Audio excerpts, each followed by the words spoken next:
വളരെ ശാന്തിയോട് കൂടിയല്ലേ ഇവിടെ നിൽക്കുന്നത്. കുറെ സംഭവങ്ങളുണ്ട്.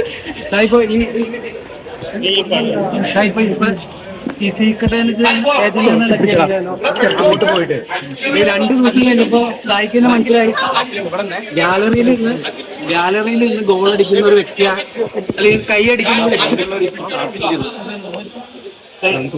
ഈ പണപ്പെട്ടിയില്ലേ അന്തൂന് കൊടുക്കുന്നുണ്ട് പറഞ്ഞവര് പറഞ്ഞാൽ കൊള്ളായിരുന്നു. ചർച്ചകൾ പലതും ആവാം. ഞാൻ എന്താണോ കംപ്ലീറ്റ് ചെയ്യുന്നത് പറയേണ്ട ആവശ്യമില്ല. അവിടുത്തെ ടോക്സ് ആ ഡിഫറൻസ്. എനിക്ക് ആസ് എ പേഴ്സൺ നന്ദു എന്ന് പറയുന്നത് എന്റെ സിസ്റ്ററാണ്. അതിനകത്ത് എനിക്ക് അത്രയും ബോണ്ടായിട്ടുള്ള ഒരാളാണ്. ഡെഫിനറ്റ്ലി ഞാൻ എന്റെ ഭാഗത്ത് എനിക്ക് പേഴ്സണലി എന്തൊക്കെ ചെയ്യാനുള്ളൂ അതൊക്കെ ഞാൻ നന്ദുവിന്റെ കാര്യത്തിൽ ചെയ്യും. അതും അങ്ങനെയൊക്കെ ഇക്വേറ്റ് ചെയ്യുന്നവർക്ക് അവരുടെ തോട്ട്സ് ആണ്. അവർക്ക് അങ്ങനെ ചെയ്യാൻ പറ്റും. അതൊന്നും നമുക്ക് കടന്നു കയറിയിട്ട് ഇങ്ങനെ പറയാൻ പാടില്ല. ഭയങ്കര പ്രചരണമുണ്ട് ആ കോള് വന്നതിന് ശേഷം. പിന്നെ ഉപ്പയാന്ന് പറഞ്ഞില്ല ഭാഗ്യം. അപ്പൊ ആ ഒരു കോളൊക്കെ പുറത്തുനിന്ന്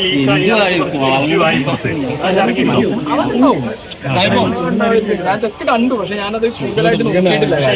പറയുന്നതിനോടുള്ള മറുപടി എന്താണ്? എനിക്ക് പലതും തോന്നാം.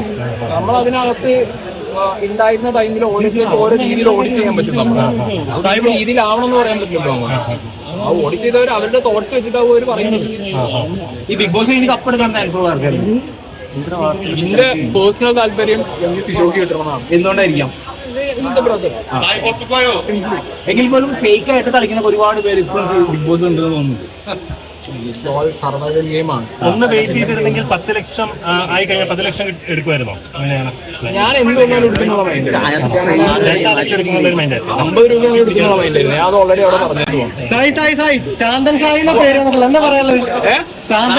പേര് എന്താ പറയാനുള്ളത്? വളരെ ശാന്തിയോട് കൂടിയല്ലേ ഇവിടെ നിൽക്കുന്നത്. ഇനി സീക്രട്ട് ഏജന്റ് ആണോ സായി കൃഷ്ണൻ? വീഡിയോയിൽ സീക്രട്ട് ഏജന്റ്